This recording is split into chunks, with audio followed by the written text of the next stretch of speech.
Julie, welcome back this week. We have, I feel like, so much to catch up on and to talk about. What's going on? How was your week? Well, it's been a very long week. I think really until the election, everything is just going to be crazy, balls to the wall. And then with all the COVID news and the upticks everywhere around the country, it's absolutely insane.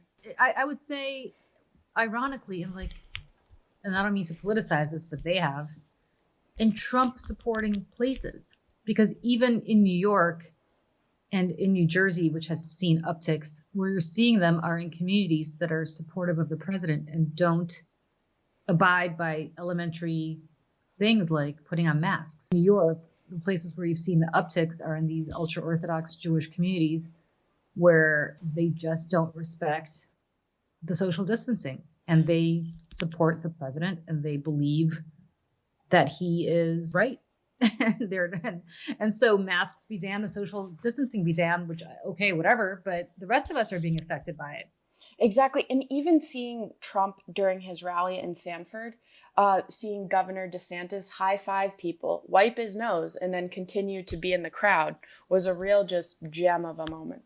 You know what's amazing? I mean, here's Donald Trump, who almost died from COVID. I know he pretends he didn't, but people who don't almost die from COVID, like me, don't end up in the hospital, right? If you have mild COVID or manageable COVID like I did, you don't go to the hospital. He was on supplemental oxygen, something that I didn't need and most people who have COVID don't necessarily need.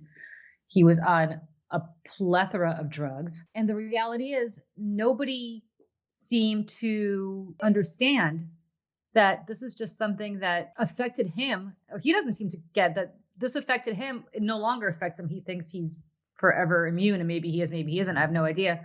But what's fascinating about this is that he just doesn't care about anybody else. Exactly. And also, because you brought up the census a couple weeks ago in our podcast, I've been much more just alert to the news of it. And I wanted to bring up about 2 points of it, that the count ended on the 15th. The Supreme Court allowed it to end on the 15th. This Supreme Court, before Amy Coney Barrett even gets there, is such a disgrace. I can't even begin to tell you. So, and this includes, by the way, all of them, including the democratically appointed justices, except for one. I believe it was Sonia Sotomayor who dissented. The rest of them just allowed the Census Bureau arbitrarily to end the census, where the Census Bureau itself has said earlier that they cannot complete the census under these circumstances because of COVID. They can't send enumerators door to door. They can't do anything until at least at earliest mid next year. But sure enough, because Trump, as you recall, tried to get a citizenship question on the census a couple of months ago and was not successful in doing that, now is trying to send census data back to the states that doesn't count undocumented immigrants, which the Supreme Court is hearing, which is insane to me that they're hearing it, because the reality is there's nothing to hear. The census is very clear. You have to enumerate every single person who lives in this country. If they're a human being, they have to be enumerated regardless of how much money they have, regardless of their status, regardless of their race, regardless of their gender, regardless of their immigration status, anything. And the fact that the Supreme Court's even entertaining taking up this case just tells you exactly how far down the rabbit hole we've gone.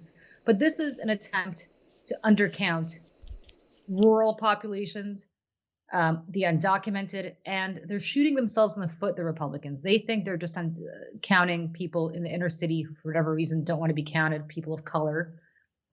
And typically college students are undercounted, but it's also rural communities.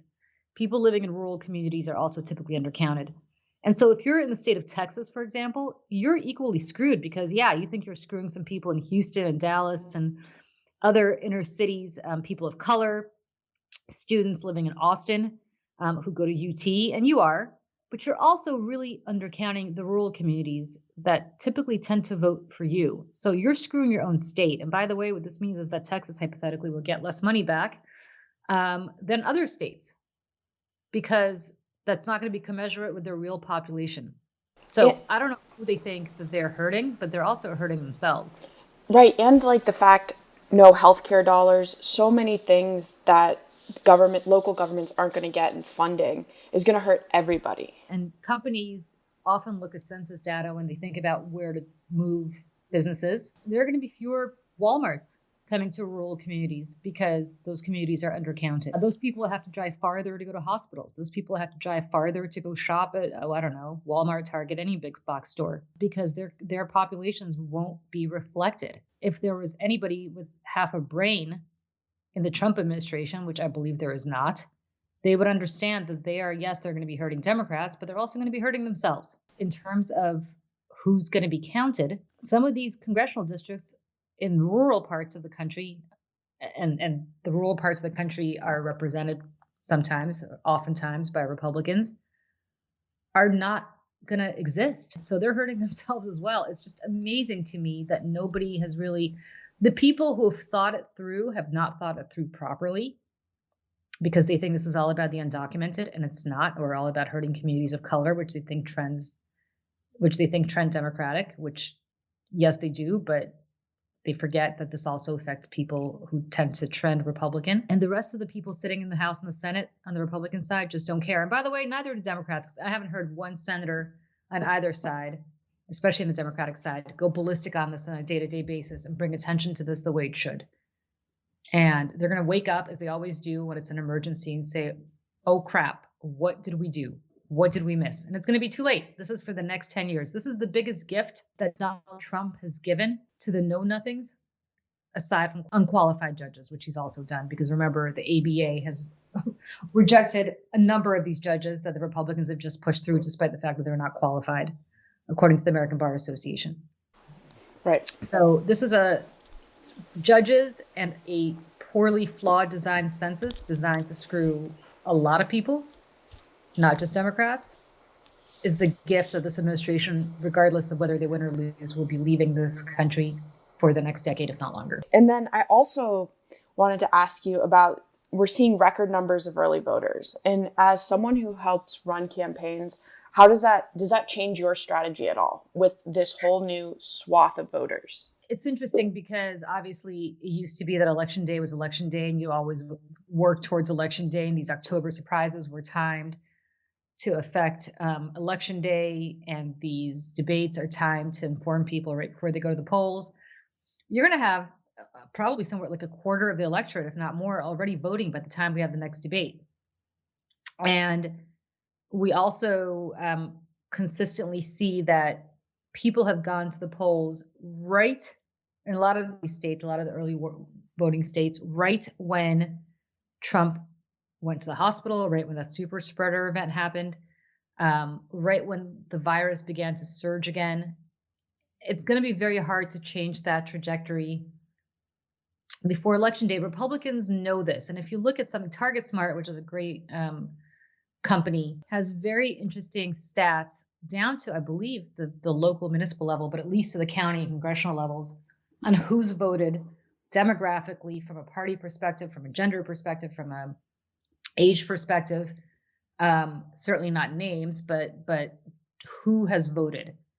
And it's no surprise in a lot of these, like I was looking at Northampton County, Pennsylvania, which is a swing county in Pennsylvania, which obviously is a swing state. Democrats would need to probably win Northampton County to do well in Pennsylvania. Philadelphia doesn't blow it out this year. And, you know, what you're seeing is a lot of early voting in places like Northampton County, no surprise by Democrats. What I'm worried about, what the Constitution provides for, is for the legislature to certify their electors whichever way they want. And in places like Pennsylvania, the legislature is controlled by Republicans, despite the fact that the governor is a Democrat. The legislature can certify that the Republicans won by basically saying these early votes don't count. Somehow they're flawed. Somehow there's voter fraud, whatever BS reason they want to come up with, and only count votes that take place on election day. So to me, Democrats have a harder challenge than they should have, which is they have to blow it out on election day. Because what I'm deathly worried about, and lest anybody think I'm paranoid, we've seen this movie before. I'm old enough to remember what happened in 2000. I'm deathly worried. And the reason the Republicans are pushing to seat Amy Coney Barrett before the election is that for whatever reason, they're going to stop the count. Because Trump could very well win at the polls on election day. Remember, in 2018, the Democratic landslide wasn't apparent for a week or two. People were kind of disappointed as to how few seats Democrats picked up relative to what polls showed prior to that. And I remember being on a panel, I believe at Rutgers University in New Jersey, the day after the election, and saying, God, I'm disappointed. I really thought this was going to be a blowout, but it turns out it really wasn't that much of a blowout. And then lo and behold, of course, after the absentee ballots came in, which were fewer than we're expecting this year, it turned out to be a blowout. So, but what you can envision happening is Republicans who are going to vote at the polls on election day in larger numbers, because Democrats tend to vote by absentee, vote by mail earlier, mainly because they take the COVID concerns more seriously, are going to potentially declare victory on election night. And the court is going to stop the count. I don't know how they're going to stop the count, but they certainly did in Florida, if you remember, in 2000. So in Palm Beach County. So I am worried that might happen again, and I am worried that is going to affect the trajectory of this election. And I'm worried a 6-3 Supreme Court will allow that to happen. I mean, John Roberts, if he allows that to happen, might as well just pack it in. If the most elementary fundamental right of American citizens to vote is going to be used as a political football by this court, then God help us, because we don't live in a democracy anymore. That's such a good point for people to hear, because there was a great segment with friend of the pod, Steve Kornacki, on MSNBC, and he showed on his chart where, for example, 68% of the vote was for Biden. I forget which state, but then only 32% was for Trump. But then he's like, on election day, that number essentially switches, where most of the people voting in person could be for Trump, whereas a lot smaller percentage who have already voted early will vote for Biden. So I thought that was just very illuminating, exactly to the point that you were making, that it's very concerning. It's concerning, and it's concerning how little education there's been. I have my closest friend said to me that she wanted to go vote at the polls on election day because she didn't care how long she had to wait in line. She lives in New Jersey, and she was worried that the Postal Service was not going to get her ballot back in time, so she was going to go vote at the polls. And I said, don't. And she said, why? And I said, take your absentee ballot and put it in a drop box, because the Board of Elections has to pick it up every day and take it back to the Board of Elections, and you can actually log on to the Secretary of State's website or and track whether they received your ballot. But if you vote at the polls on election day in some states, you would have to vote by provisional ballot, and what that means is, because they have automatically sent everybody a vote by mail ballot, what that means is that they don't know yet whether your ballot has been sent in and hasn't yet been received. In some states, like New Jersey, takes they allow up to 2 weeks after election day for your ballot to arrive, as long as it was postmarked on election day. And what the concern is that if you vote by provisional ballot, your vote may not count for 2 weeks, because they have to wait to see whether your absentee ballot that they sent you has been received for 2 weeks. So understand what we're talking about here. We're talking about Thanksgiving, effectively, the week before Thanksgiving, before this could potentially be resolved if this is a close election. And which is why I keep saying, in order to assuage any doubt, Democrats have to blow it out at the polls themselves on election day. And that's very challenging for a number of reasons. One is the virus. People don't want to wait in line pressed up against each other, especially in some of these urban areas like Philadelphia, for example, or Houston, which, by the way, Harris County in Texas, no surprise, Governor Abbott One drop box. had one drop box. One drop box. It's real. Yeah. I mean, like the voter suppression, they used to be cute about it. Now it doesn't really matter. I mean, this is how you descend into something not resembling a democratic society. When you start actively and proudly suppressing people's ability to vote. Absolutely. I mean, it began, remember, with voter ID. Oh, well, why you have to show an ID to go drinking, but why don't you have to show an ID to go vote? Well, I could get into why, and I'll tell you that in a second, but it used to be that, right? Which used to be code for, we don't want people who are poor, who don't have access to get a driver's license, because they can't find their birth certificate, or they can't, find $60 to get a driver's license, and they live in the inner city, so they take public transportation anyway. They don't have a car, so what do they need a driver's license for? Or, states that say, well, everybody can get a voter ID, but you have to pay for it because they're not supplying free voter IDs. It used to be that their excuse was, well, voter fraud, so you need voter IDs, which translation, we just don't want people who can't afford to get an ID to vote because they tend to vote Democrat. We assume that they're people of color. We assume they're low income, so we assume they're Democrats. That was like the scam 4 years ago.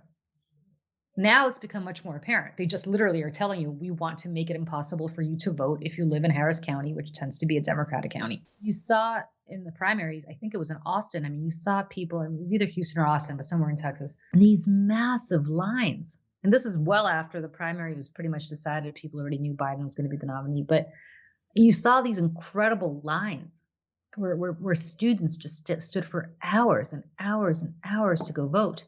This is the kind of stuff where the United States used to send observers to other countries to make sure they had free and fair elections. And now it's like we need international observers to make sure we have free and fair elections in this country. I mean, what has become of this country? Right. It's just like looking back in at us, I feel like the United States of 10 or 15 years ago, even looking at the United States and how the election, how it looks, would be mortified. Yeah. And you know what? I'm sorry, but it is actually time for all the former living presidents to speak up. And that includes George Bush. I know that he's been very careful about not criticizing his successors. He doesn't say a word about Obama. He hasn't said a word about Trump. He's really stayed out of it. But if on election day or shortly thereafter, it appears that Democrats have won, or if the vote has been suppressed, Donald Trump is still not leaving and the Republicans are not going along with it, it is time for all the former living presidents, and he's the only Republican former living president, to do a joint statement. All of them. Carter, Clinton, Bush, Obama. All of them. They have to. Because this is not a partisan issue anymore. And for those of us who've come from countries that are not, democracies to say the least, this is how it happens. And I think people don't think it can happen here. Yes, it can. Yes, it can. It's a slow, incremental drip, drip, drip. It just can. Look what's happening. And my fear, quite honestly, is if Biden wins, he's going to think there's some, let's just take a step back, go back to normalcy, go back to, let's bring it back. Hell no. We need a Truth and Reconciliation Commission the same way they had after apartheid in South Africa. You play hardball because these people will never stop. You cannot compete against them with one hand tied behind your back. There is no more Robert's Rules of Order, which means that you immediately, and I mean immediately, vote to admit the District of Columbia, which has been clamoring for statehood for I don't know how long, and Puerto Rico into the Union, which you can do with a majority vote in both houses, signed by the president. You immediately investigate and indict people at the Justice Department who've allowed this to happen, starting with the Attorney General. And it's not a question of going after your political enemies. And people are going to say, oh, look at this. We're not that kind of country to, democracies don't go after their political enemies. No, it's not about going after political enemies. By the way, I don't want to hear that from anybody who chanted lock her up for the last 6 years. I also want to just say this is not about going after your political enemies, but if there is not some sort of real accountability for what was allowed to be done to our democracy, people will understand there's no penalty to trying to do what they did, and it will continue to happen. Right. I mean, they'll just look for the next Donald Trump. I'm against the death penalty, but all these people who scream that the death penalty is a deterrent to crime, indictments would be a deterrent to anybody trying this again. The Justice Department has become the Trump family law firm. No, it's the United States Justice Department. It is the United States Justice Department. And Bob Barr, who should be disbarred for starters. Talk about friend of the pod. I mean, we've had former, assistant U.S. attorneys on this pod who've essentially said the same thing. I can't imagine what it's like to be a rank and file, AUSA working at any U.S. attorney's office, never mind at Main Justice right now. Right. I mean, these people who are truly apolitical, I can't imagine what it must be like for them to know essentially the company that they work for, the government in the United States, the Justice Department, is to which they've dedicated their careers, what they're doing, what their bosses are doing. I mean, no wonder you had this massive turnover at the Justice Department. Right. People, because when you feel that way and you don't believe in a company that you work for, it just like it eats at you day by day. And the whole goal of doing that job is to do better, I feel, and make the world a better place. And to become a USA, it's assistant U.S. attorney. These are people who are excellent lawyers. And they're people who they could go to any major law firm and do really well and make a tremendous amount of money. Like the Justice Department, especially the federal prosecutors, they don't hire these, lame ass, bottom of the law school graduating class tier people because, they can't get anybody better. This is really the elite of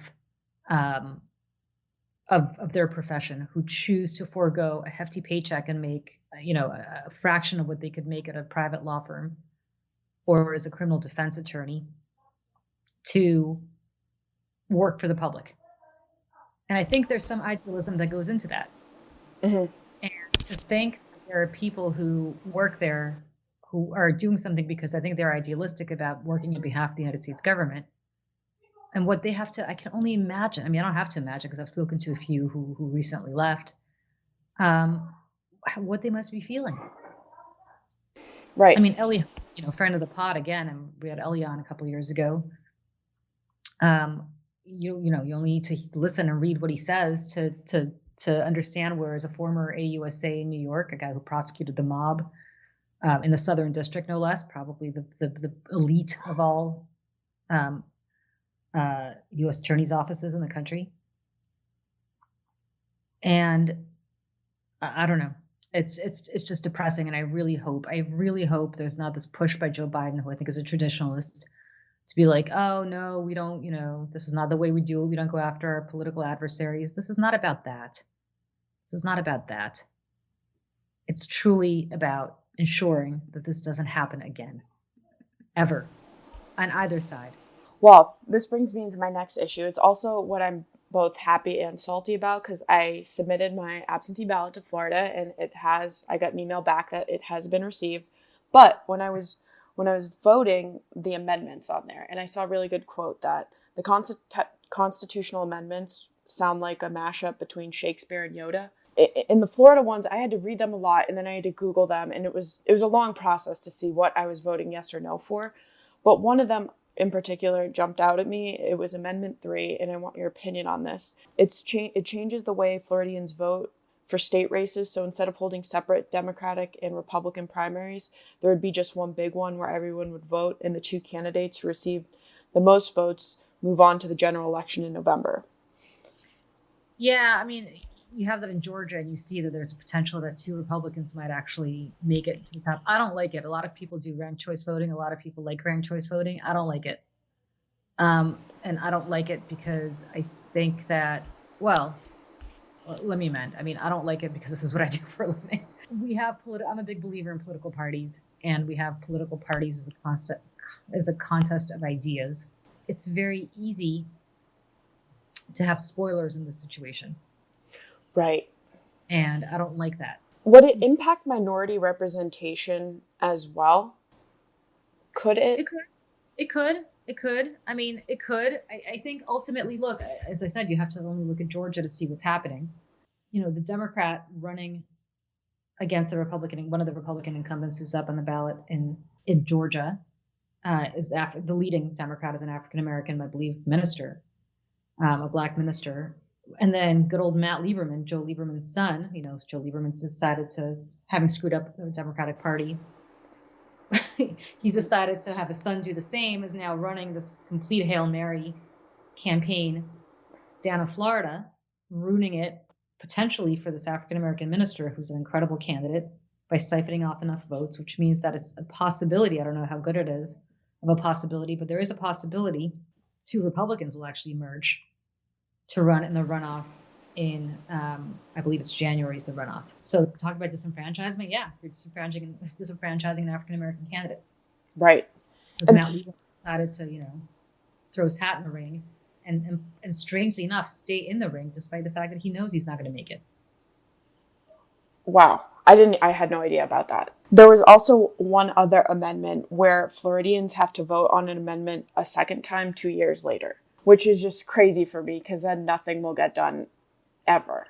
I mean, is that it was just, I was reading this and I'm like, am I comprehending this correctly? But yeah, it's so Floridians will vote on something and then just to be sure 2 years later they need to vote again. I mean, how do you even get that on the ballot? Guys like your children, right? That's really kind of insulting to me. It's kind of like when a woman wants to terminate her pregnancy after anguishing about it in a long time. Some states are like, you got to go home and think about it for 3 days and then come back and tell us whether you really mean it. Well, no, I mean, you're a grown up. You really mean it. Right. And the same thing here. Like, what the hell? Like, how stupid. It just made me very salty. So these amendments, the wording, all of it, I don't think it should be that, because I feel I'm very smart, but me having to read it several times and do extra research, I think that's asking a lot.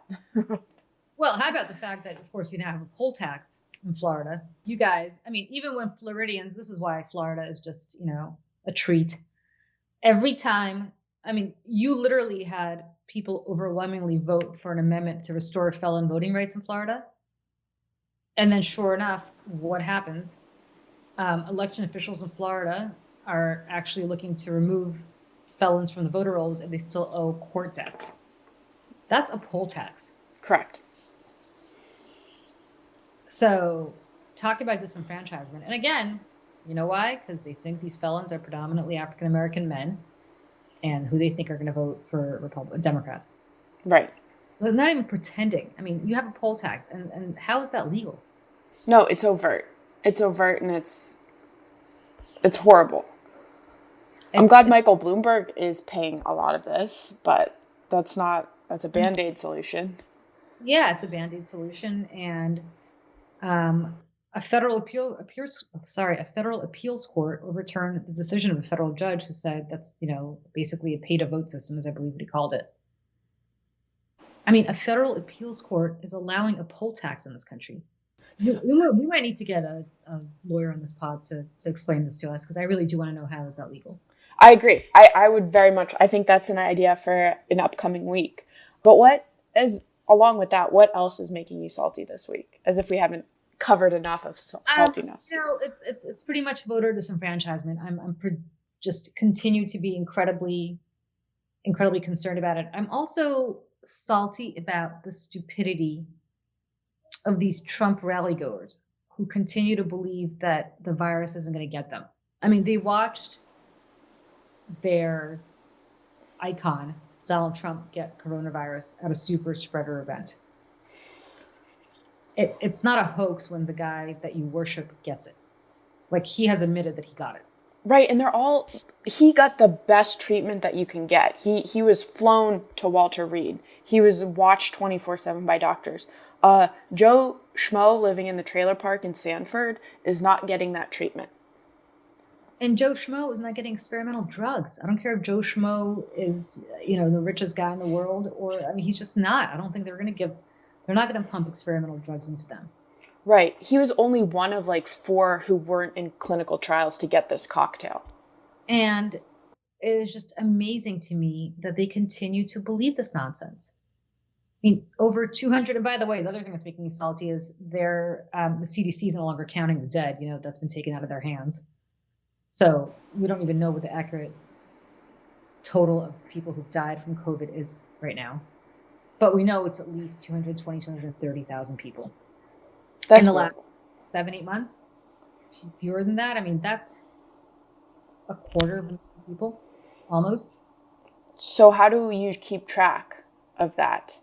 We don't, because everything has become politicized. Numbers have become politicized. Everything has become politicized. So lives are going invisible. Yes, of course. I mean, 4 more years of this, we're not going to know anything.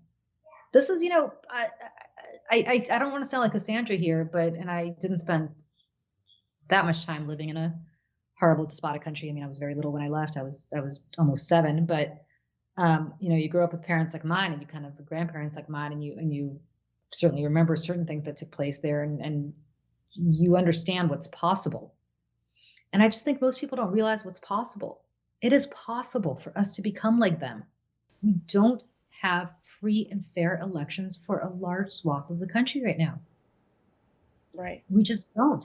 When you have one drop-off ballot box in Harris County, we don't have that. When felons have their rights constitutionally restored and they're no longer able to vote because they owe money, that's not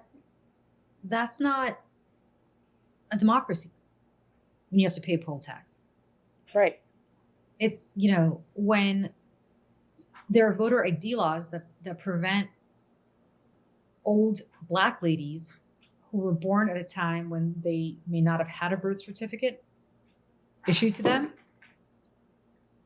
or who don't have a driver's license or can't have the money to get one, or some other form of ID, because you have to pay money to get an ID, and they have to choose between paying for their medicine or paying for their food and spending X number of dollars, sometimes close to $100 to get an ID to go vote, or they have to stand in line for 10 hours to go vote, despite the fact that they have pre-existing conditions and that they're old and that they're in a situation where they have to choose between voting and risking their lives. That's not a democracy. Right. I don't know what that is, but that is trending in a really awful direction. And we're about to have a Supreme Court that reflects all those beliefs. Right. It was really tough to watch the Supreme Court hearings this week, and also for Amy Coney Barrett to call LGBTQ people and pretty much it being a preference. So watching that just made me, and then how abortion is on the line, which shouldn't even be a question anymore, really. Yeah, look, Barrett, it's just great. All these people know you're being anti-Catholic. Imagine if Amy Coney Barrett were wearing a hijab. Oh my God. And she was practicing Muslim. And she believed everything as she believes, but she just went to a mosque and prayed, and got on her knees 5 times a day and faced east to pray to Mecca. Can you imagine? Honestly, can you imagine what that would be like? That would, yeah. The hypocrisy is amazing to me. It's amazing. Religious freedom only applies when it reflects their views. That's just an excellent juxtaposition for just people to think about. Because could you imagine? Because all her stance is very much on Roe v. Wade, and a lot of different rights would be very similar to what they are now. But that's that's a great way to frame it and for people to think about this. Yeah. And it's, and the people around Trump, they know better. Like, you have Chris Christie, who was in the ICU for 5 days, who contracted COVID, apparently when he was either at that super spreader event for Amy Coney Barrett, or debate prepping the super spreader. Debate prep, the super spreader. And he did the right thing. He came out and he said, this is wrong. You should wear a mask and you shouldn't trust anybody to take tests. And by the way, we still don't know when Trump's last negative test was. He wouldn't tell us. I still believe that he actually had a positive test the day of the debate and did the debate hoping to either infect Biden or just because he didn't want to tell anybody he had COVID, but it's just absurd. But because he wouldn't tell us when his last negative test was, or whether he took the test that day. So either he had it or he suspected he had it. But what is interesting to me is that at least Chris Christie came out and said, I was wrong and I should have worn a mask and I shouldn't have trusted anybody to tell me that they did daily testing, yada, yada. Where is everybody else? Mike Lee, who also had coronavirus, was at the hearing for Amy Coney Barrett. Oh, Mr. Lindsey Graham not wanting to take a test and refusing. That was... Yeah, Lindsey Graham not telling us when he wants to take, what. It's just the whole thing. The whole thing is so cynical. It's so awful and it's so cynical. And these people they just don't care about anybody else. Like, if you're Donald Trump, Here is Chris Christie, and Rudy Giuliani for that matter, who I have zero sympathy for, but I don't want either of them to die. Here's Chris Christie, who's working his butt off for you to get you elected, who's doing debate prep for you. You don't have the basic decency to take a test to assure him and Rudy, Bill Stepien, who was in the room, his campaign manager, who's working I happen to know Bill Stepien quite well, working 24/7 to get him elected. You don't have the basic decency to take a test to make sure that you don't have the virus so you don't spread it to them. Right. And if he doesn't do that for the people who actually he knows and are helping him, like his campaign manager, like Rudy, who's, any semblance of credibility Rudy had, he got rid of in service of this president. If he's not doing that for them, what do you think he thinks about regular voters who support him?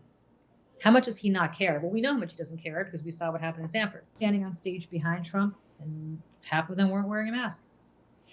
Right. If you remember, they used to wear a mask, but they used to wear a mask to protect him so that he wouldn't get infected. Now that he doesn't think he can get infected anymore, it doesn't matter if they wear a mask or not behind him. So they're allowed to not wear a mask anymore. I think that says it all.